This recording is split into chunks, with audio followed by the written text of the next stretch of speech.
오늘 본문의 말씀은 안식일에 대한 말씀이에요.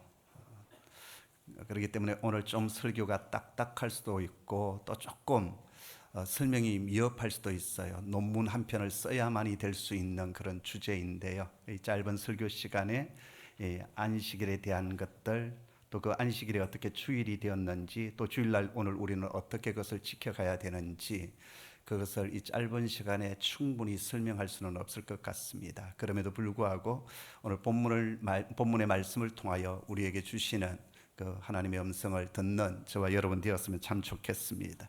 제가 처음 교회를 다녔던 때가 주일 학교 시절이었는데요. 초등학교 한 3학년, 4학년 때로 기억이 됩니다. 그 당시 제가 살고 있었던 시골 동네가 면 소재지 읍내였는데요. 제 기억으로는 그 동네에 교회가 두 군데나 있었어요. 하나는 제가 출석했던 교회였고 지금의 우리 교단이었는데요.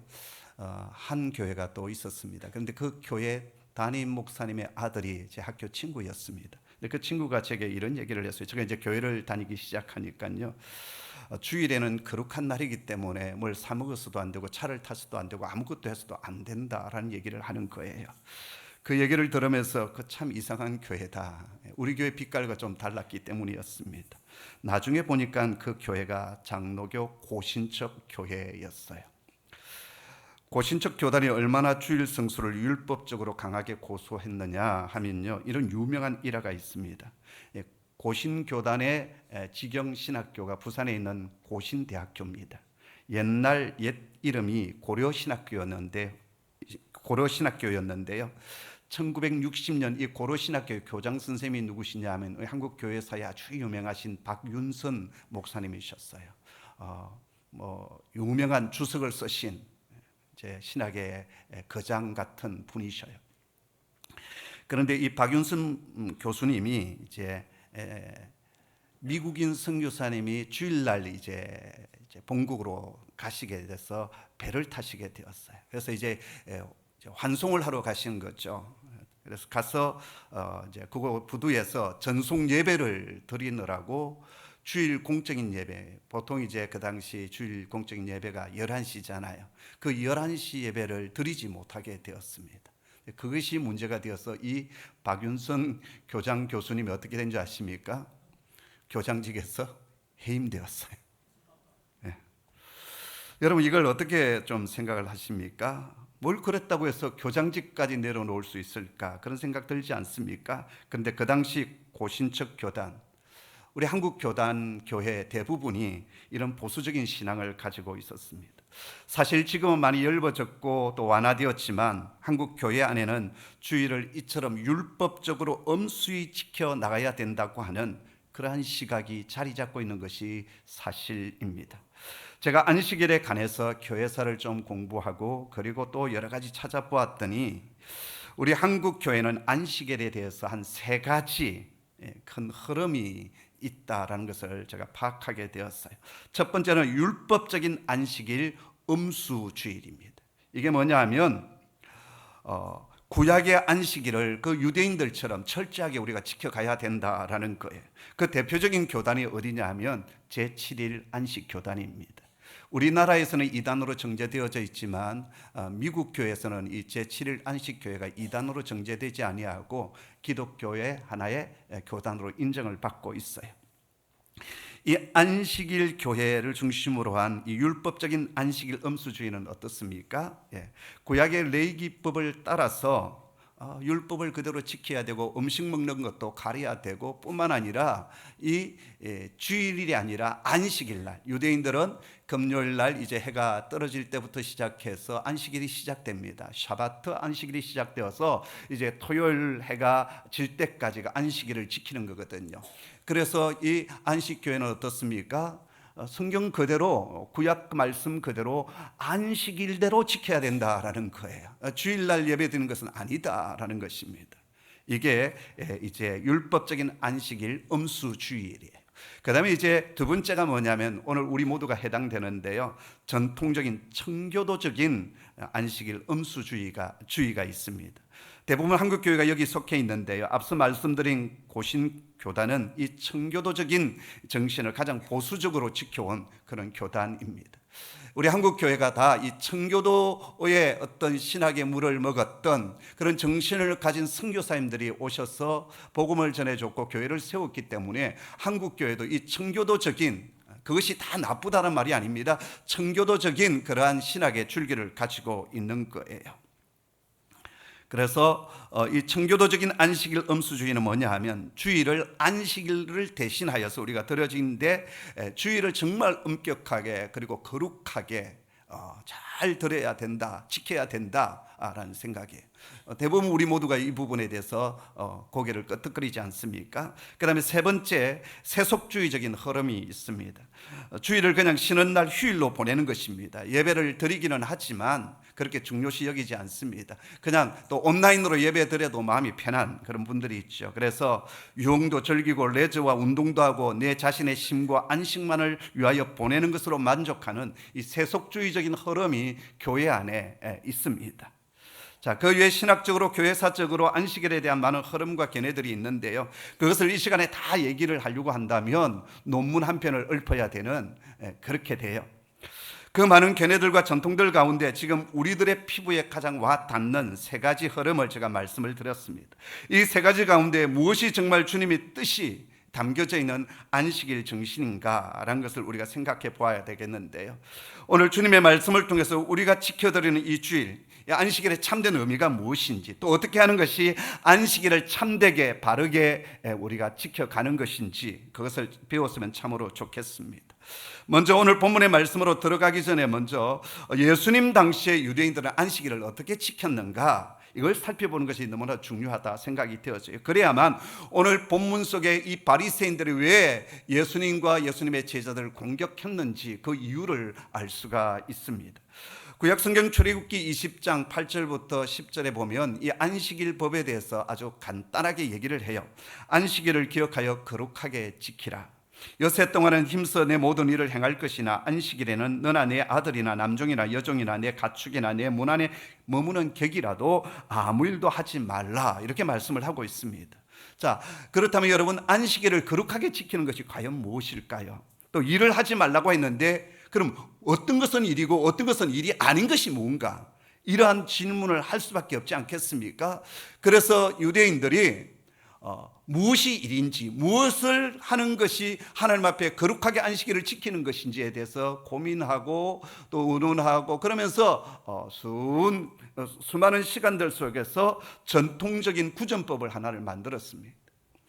여러분, 유대인들은요, 토라, 율법의 말씀과 또 별도로 미시나라는 것이 있습니다. 미시나가 뭐냐 하면 구약 성경에는 없지만 전통적으로 구전으로 내려오는 법들을 모아놓은 것이 미시나예요. 그런데 미시나의 이 샤바트, 안식일에 대한 규정을 보면 이렇게 되어 있습니다. 꽤 좀 양이 긴데요, 한번 읽어드리겠습니다.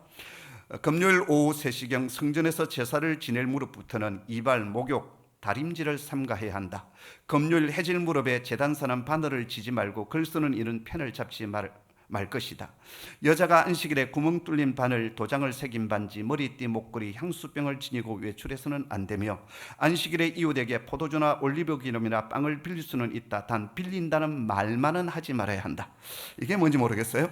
초대받아온 손님들과 접시들을 숫자를 셀 수는 있으나 숫자는 쓰지 말고 입으로만 세어야 한다. 또 이건 뭘까요? 서로 이웃집에 살아도 안식일에는 이 집에서 저 집으로 물건을 나눌 수가 없다. 그러나 양쪽 집에서 금요일에 공동으로 식품을 마련하여 어느 한 집에 두기만 하면 두 집은 합치됨으로 마음대로 물건을 나눌 수 있다. 다 물과 소금만은 안 되고 다른 식품은 어느 것이고 무방하다. 안식일에 걸어도 되는 거리는 2,000g, 약 880m인데 마침 그날 초상집에나 결혼식 잔치에 집에 갈 일이 있다고 하면 미리 금요일에 2,000g 지점에 두 끼 식사를 차려두면 된다. 두 끼 식사란 빵 2쪽 정도면 된다. 그 다음에 주로 집안일과 관련된 39가지의 이 안식일법에 금지되는 것이 있는데요, 예를 들면 파종하기, 가꾸기, 수확하기, 단으로 묶기, 탈곡하기, 기질하기, 씻기, 빻기, 채로 써서 가루 만들기, 반죽하기, 굽기 안 된다. 양털 깎기, 양털 표백하기, 양털 두드리기, 양털 영색, 실 뽑기, 배틀에 낫시를 걸기, 두실 짜기, 두실 풀기, 매듭 찢기, 매듭 풀기, 두뜸 박기, 두뜸 박으로 찢기 안 된다. 사슴 사냥, 사슴 목 따기, 사슴 가죽 벗기기, 사슴 가죽 소금 절이기, 사슴 가죽 다듬기, 가죽 털 뽑기, 가죽 자르기 안 된다. 두 글자 쓰기, 두 글자 쓰려고 지우기, 집 짓기, 집 헐기, 불 끄기, 불 지피기, 망치로 두드리기, 물건 나르기 안 된다. 이게 미시나에 정해져 있는 그 당시 유대인들에게 안식일에 하지 말아야 될 금지 목록입니다. 자, 이러한 것들이 구약의 토라 율법에 덧붙인 전통이었고요. 예수님 당시 유대인들은 이렇게 안식일을 지켜야만 거룩하게 안식일을 보내는 것이고 또 하나님 앞에 참된 하나님의 백성으로 서 있는 것이다, 그렇게 여겨졌어요. 자, 이런 배경에서 오늘 본문의 말씀을 보아야 하겠습니다. 오늘 본문에 두 가지 에피소드가 일어나고 있는데요. 먼저 첫 번째 에피소드는 밀밭 사이에서 일어났어요. 마침 그때가 안식일이었는데 주님은 제자들과 함께 밀밭 사이로 지나가시게 되었습니다. 그때 제자들이 많이 시장하셨던 것 같아요. 그래서 제자들이 손으로 이삭을 잘라서 비벼 먹었습니다. 그러자 바리새인들이 예수님을 나가 이렇게 말합니다. 보시오, 당신의 제자들이 안식일에 하지 말아야 하는 일을 했습니다. 그렇게 공격을 했어요. 여러분, 당시 나그네들이 이렇게 길을 가다가 밀밭 사이에 있는 그 밀을 손으로는 따먹을 수가 있어요. 또 과수원을 지날 때 손으로는 가수를 따먹어도 괜찮아요. 낫이나 칼을 가지고 도구를 가지고 베는 것은 절도죄에 해당되지만 손으로 따먹는 것은 그 당시 문제가 되지 않았습니다. 왜 그랬을까요? 이 나그네들이 여행을 하다가 피곤하고 허기지고 또 지치잖아요. 그랬을 때 길가에 있는 것을 손으로 따서 입에 넣는 것은 아무런 문제가 되지 않았습니다. 요즘은 서리하면 큰일 납니다. 예. 농사 짓는 분들이 도시에서 온 그 여인들 때문에 요즘 힘들다고 하네요. 예. 막 그냥 서리를 해가는 바람에. 근데 우리가 어릴 때 자라났을 때 보통 서리는 그냥 동네에서 용납되어졌어요. 그죠? 예. 저도 어릴 때 우리 큰 집에 가서 이제 방학 동안 주로 지냈는데요. 겨울 때는 이제 낮에는 나무하고 밤에는 이제 그 긴 밤 그 저녁을 어떻게 지내겠어요? 뭐 놀이기구 있는 것도 아니고 TV가 뭐 있는 것도 아니고, 그러니까는 어느 한 동네 방 좀 큰 방이 있으면 그곳에 애들이 다 모여들죠. 그리고 놀다 보면 이제 배가 고프잖아요. 그러면 이제 광에 가서 쌀 가지고 밥을 이제 하는데 이제 반찬을 어떻게 할 것인가. 집집마다 맛있는 뭐 반찬들이 있잖아요. 저 집은 뭐 김치가 맛있다, 저 집은 갈치 젓갈이 맛있다. 자, 그러면 이제 그 집에 가서 가져오는데 본인 집에 본인이 안 가요. 친구에게 알려줘서 그 친구가 간다고요. 그래서 장독대 이제 딸끄닥 하면 이제 누구 그래요. 저 누구입니다. 그러면 거기에 조심해서 가져가라. 그래요. 왜 그럴까요? 이거 가져가서 지 자식 먹는 거 다 알거든요. 서로 그것이 용납되었습니다. 심지어 닭서리까지 했는데, 닭은 동네에서 좀 서리하기 그러니까 조각배 타고 건너편 마을에 가가지고 제가 이 얘기를 했더니 제 사촌 동생이, 형님 우리는 좀 크게 놀았습니다. 어떻게 했는데 저희 동네 너머 쪽에 망칠이라는 곳이 있는데요. 그 망칠이에 애들 이제 술을 먹고 서리를 하러 갔는데 소를 서리했대요. 그런데 소를 잡아는 왔는데 이걸 누가 죽일 것이냐. 결국 못 잡았대요. 예, 그럴 정도로 그 당시에 그게 용납이 되었던 시절이 있었습니다. 예수님 당시 2000년 전 또 그 이전에 이렇게 나그네가 길을 가다가 손으로 따먹는 것, 손으로 꺾어 먹는 것, 이 문제가 되지 않았어요. 자, 그런데 지금 제자들의 행동에 뭐가 문제일까요? 이게 안식일 날 이 일을 했다라는 거예요.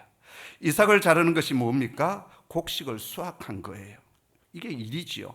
또 마태복음에서는 기록되어 있지 않는데 누가복음에 보면 안식일에 이 곡식을 제자들이 따서 뭐냐면 손으로 비볐다라는 거예요. 이건 뭐죠? 탈곡을 한 겁니다.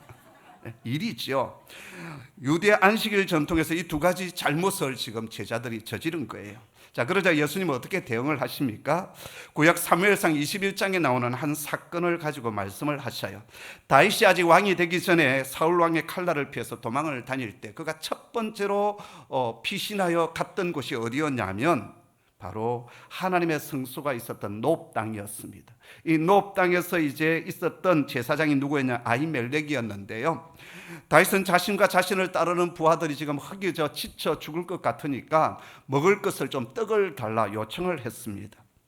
이 다윗의 요청에 아히멜렉은 지금 내게는 다른 떡이 없고 하나님 앞에 진설되어졌던, 하나님 앞에 바쳤던 그 진설병을 지금 이제 교체해서 내어놓은 것이 있는데 이것을 드리겠는데 당신의 부하들이 정말 순결하면 주겠다라는 거예요.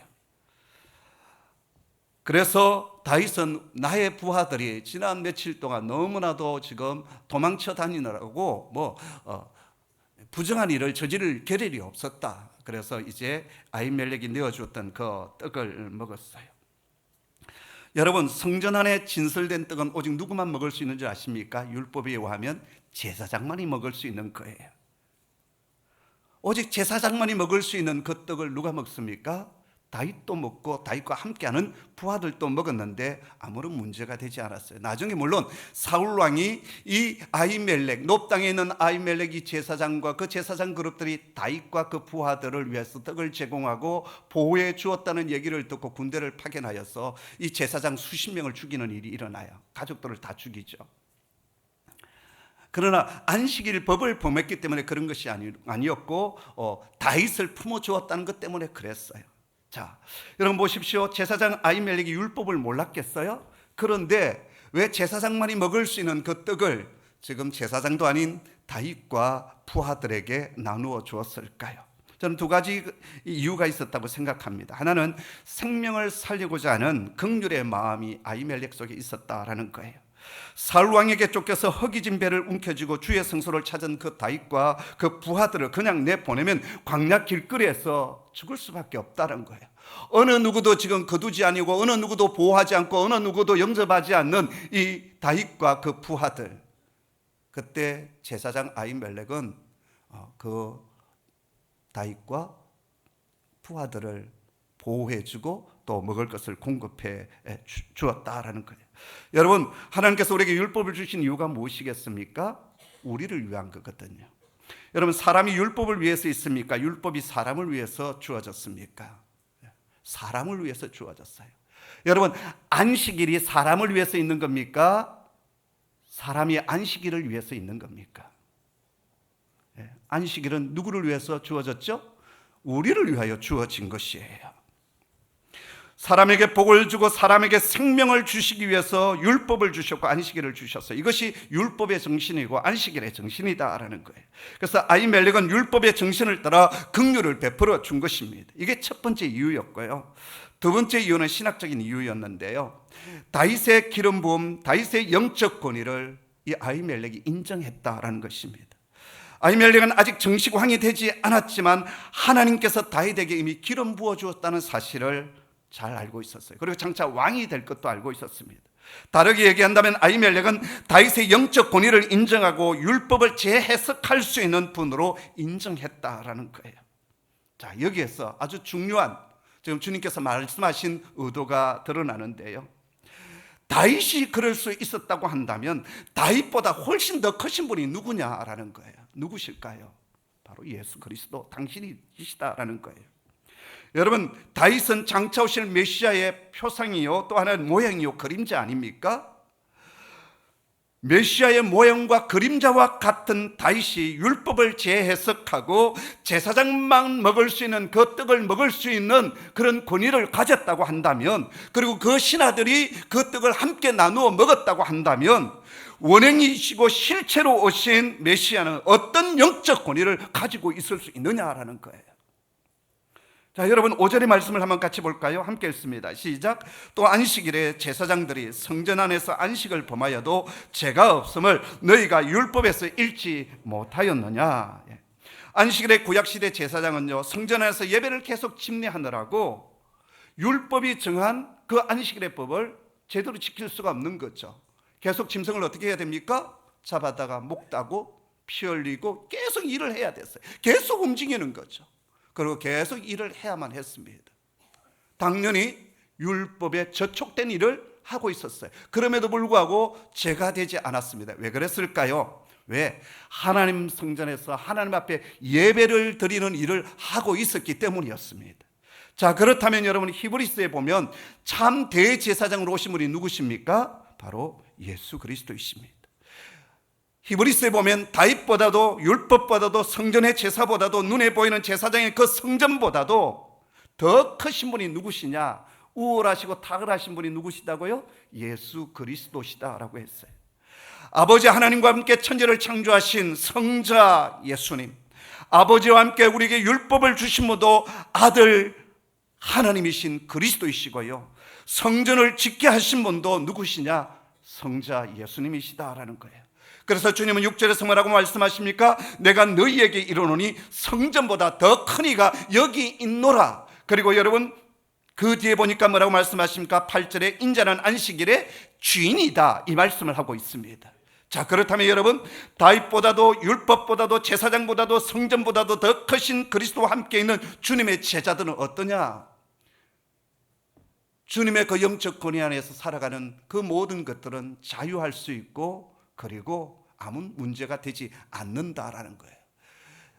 다윗의 영적 권위로 인하여서 그 부하들이 했던 일들이 다 용납되었다고 한다면, 다윗보다 더 위대하시고 크신 그리스도와 함께하는 그 제자들이 행했던 그 모든 것들은 아무런 문제가 되지 않는다, 그런 논리가 성립이 되는 것입니다.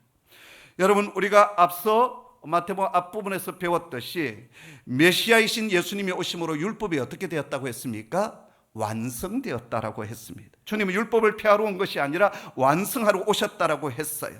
율법은 무엇입니까? 장차 메시아가 오셔서 행해 주실 그 모든 것을 그림자로, 모형으로 보여주는 것이 율법이거든요. 근데 그 율법의 완성되신, 율법의 완성자이신 그리스도께 이 땅에 오셨어요. 그렇기 때문에 이제 그분 안에 있는 모든 자들은 율법을 지킬 의무가 있다 없다? 없는 거예요. 이제 율법의 완성자이신 예수 그리스도 안에서 율법이 해석될 뿐이에요. 그리고 주님을 따르는 제자들은 더 이상 이제 구약의 율법에 얽매이지를 않습니다. 대신 율법을 주신 그 아버지의 뜻이 뭔가, 그 율법 속에 담겨져 있는 율법의 정신이 뭔가를 우리가 알아야 돼요. 율법이 주 안에서 완성되었다고 이제는 율법 없이, 법 없이 저 구원파처럼 마음대로 막무가내로 살아가도 되느냐? 도덕이 없는, 윤리가 없는 그런 자유방임으로 살아가도 되느냐? 그건 절대 아니에요. 이제 우리에게는 그리스도 안에서 새로운 계명을 받았어요. 그게 뭘까요? 주님은 딱 두 문장으로 요약을 하셨는데요, 마음을 다하고 뜻을 다하고 힘을 다하여 주 너희 하나님을 뭐하라? 사랑하라. 이것이 첫 번째 되는 계명이고, 두 번째는 뭐요? 내 이웃을 내 몸과 같이 사랑하라. 하나님을 경외하고 인간을 사랑하라. 경천애인.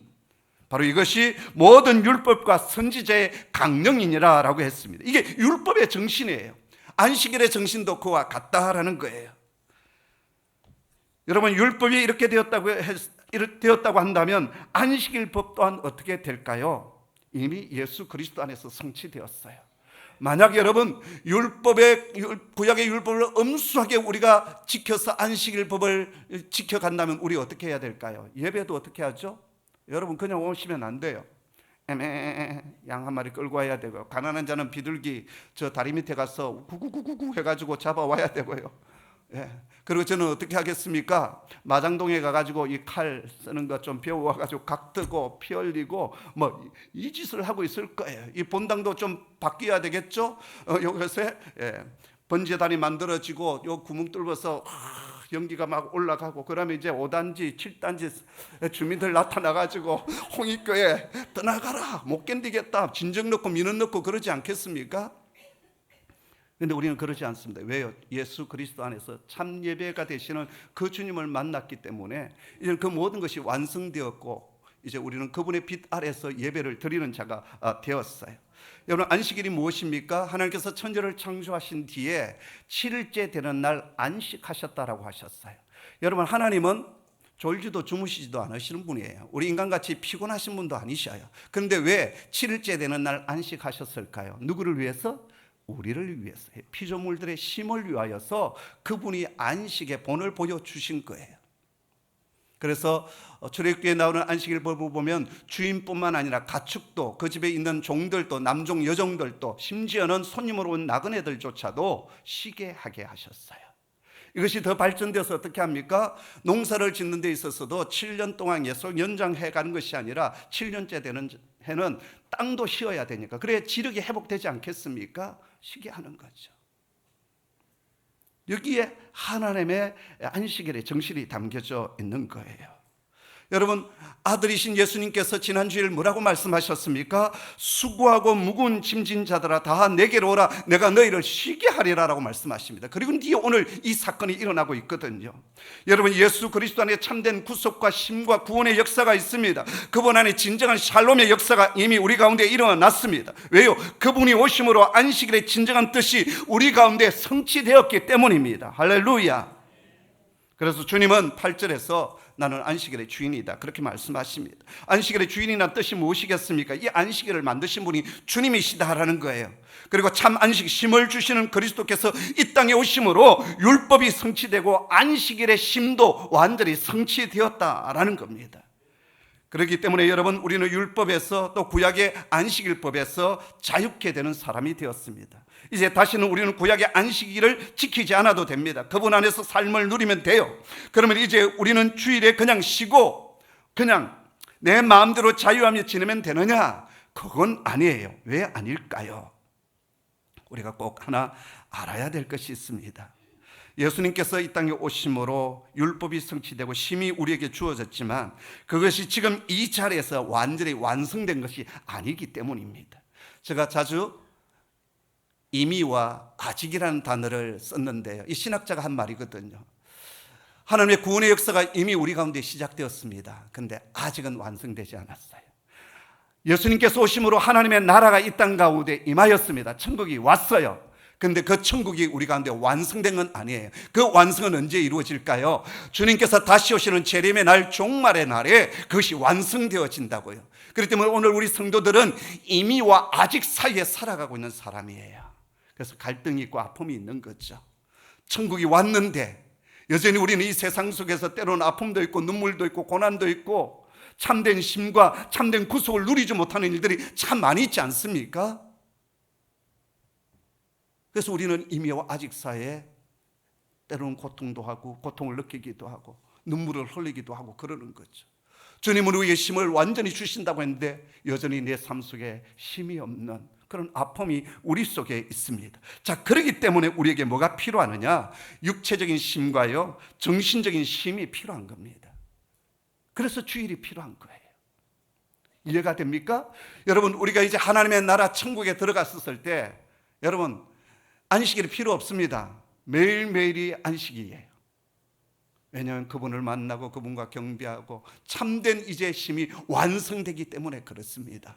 그러나 그때까지 우리는 이미와 아직 사이에 살아가고 있기 때문에 여전히 우리 육체적으로 피곤하고 고단하고 영적으로도 고단하고 피곤한 일들이 많기 때문에 우리에게 지금 뭐가 필요하느냐? 바로 주일 안식이 필요한 것입니다. 자, 그렇다면 여러분, 우리가 주님의 뜻 안에서 어떻게 하는 것이 주일을 참되게 보내는 것일까요?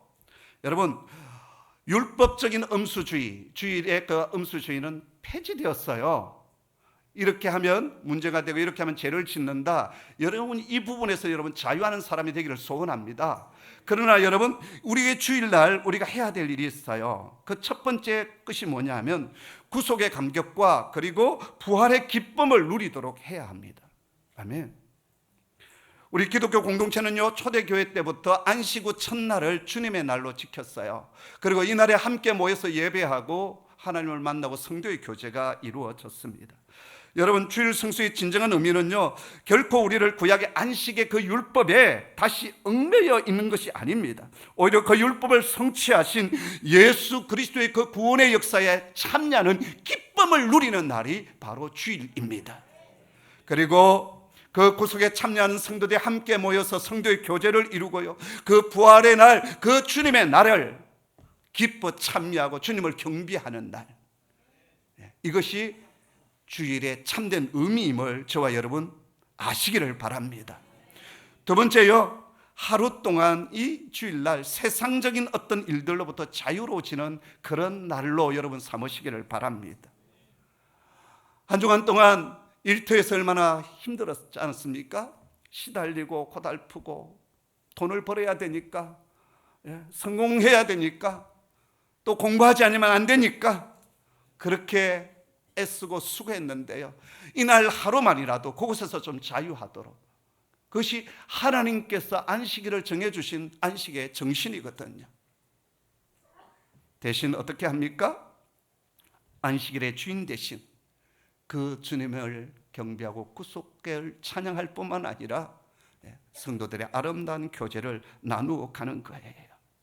그래서 실제적이고 육체적인 힘을 가져주는 것, 재충전을 가져주는 것, 그것이 이 안식일 주일의 두 번째 의미다라는 거예요. 세 번째는 뭡니까? 자비와 긍휼을 베푸는 날로 삼으시기를 바랍니다. 우리 7절 말씀인데 같이 읽겠습니다. 시작. 나는 자비를 원하고 제사를 원하지 아니하노라 하신 뜻을 너희가 알았더라면 무지한 자를 정죄하지 아니하였으리라. 아멘. 지난주 우리 암송했던 구절도 호세아 6장 6절 아닙니까? 나는 뭘 원하고? 인애를 원하고 제사를 원하지 아니하며 번제보다도 하나님을 아는 것을 원하노라. 주님이 우리에게 원하시는 것이 뭘까요? 자비와 긍휼의 마음을 가지는 것이라고요.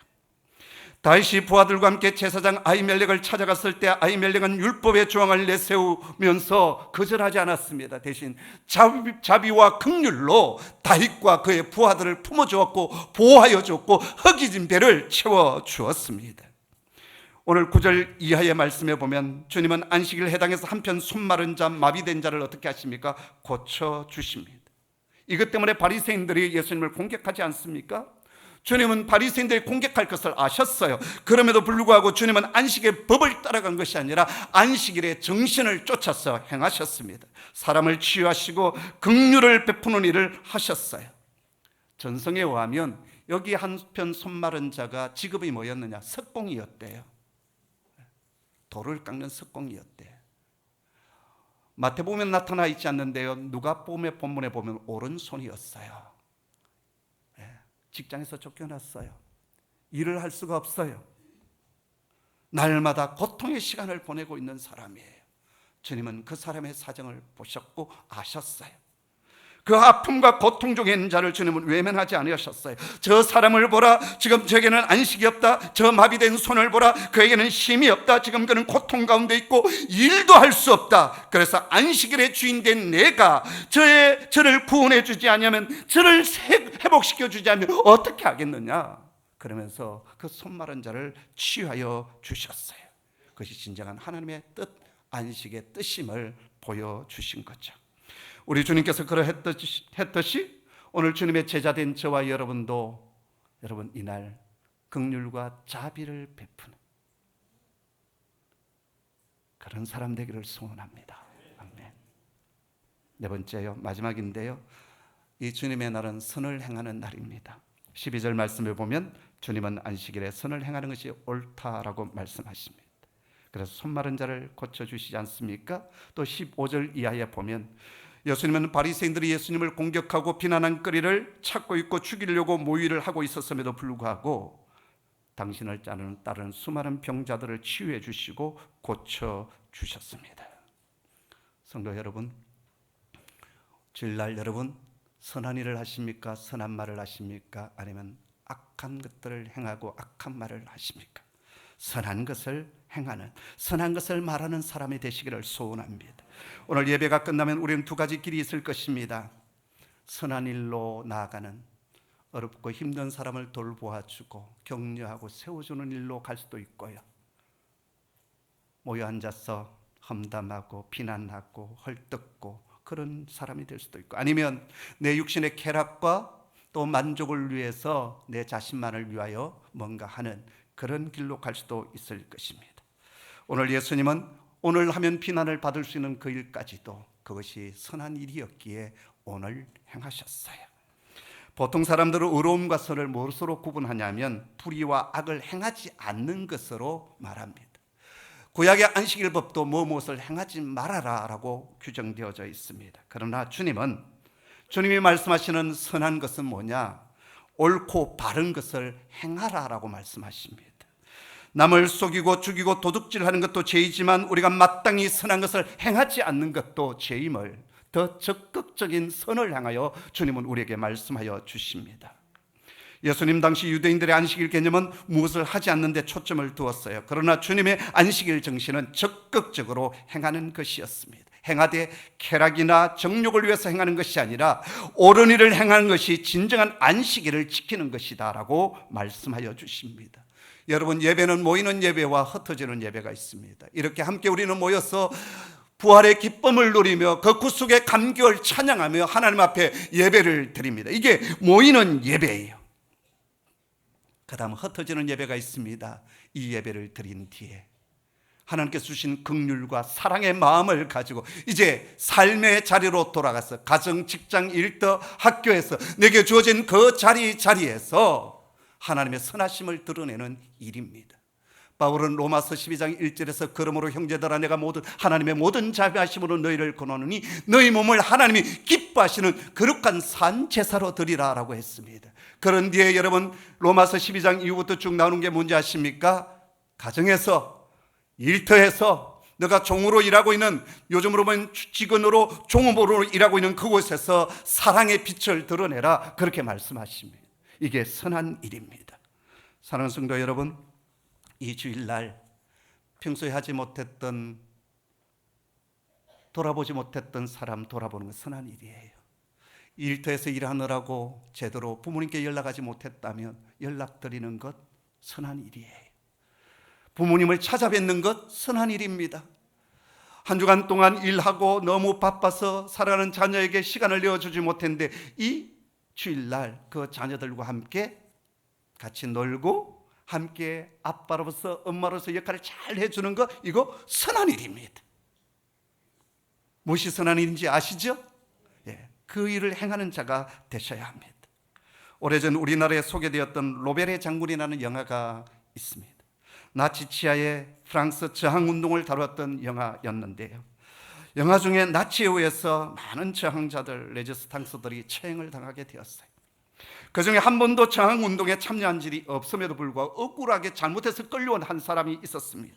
그 사람은 자기는 다르게 한 번도 저항운동도 해본 적도 없고 싸운 적도 없는데 왜 내가 이곳에 억울하게 잡혀서 저들과 함께 처형장에 서서 처형을 당해야 되느냐, 그래서 고래고래 고함을 질렀습니다. 저는 아무것도 하지 않았습니다. 나는 저항운동을 한 적도 없습니다. 근데 왜 내가 억울하게 저들과 함께 죽어야 합니까? 라고 소리를 질렀어요.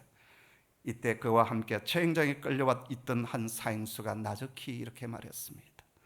당신이 아무것도 하지 않았다는 것, 그것이 잘못이요. 당신이 아무것도 하지 않았다는 것, 그것 하나로 당신은 죽어 마땅하오. 전쟁은 5년 동안이나 계속되었소. 수백만 명의 사람이 무참하게 피를 흘렸고 수많은 도시들이 파괴되어 버렸소. 조국과 민족이 멸망 직전에 놓여 있는데 그런데 왜 당신은 아무 일도 하지 않았소? 바로 그것 하나로 당신은 죽어 마땅하오. 사랑하는 성도 여러분, 신약의 제자들은 안 하는 것이 아니라 마땅히 해야 할 일을 하는 사람입니다. 흩어져 선을 행해야 합니다. 그것이 참된 주일의 정신입니다.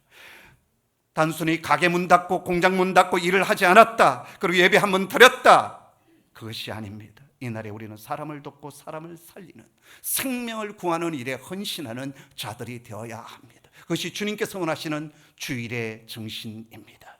기도하겠습니다. 아버지 하나님, 아무것도 아닌 저희들을 부르셔서 하나님의 자녀 삼아주시고 구원의 감격과 부활의 기쁨 속에 거하게 하시니 감사합니다.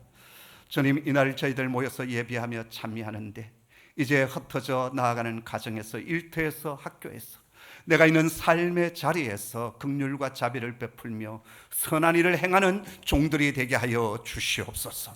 예수님의 이름으로 기도하옵나이다. 아멘.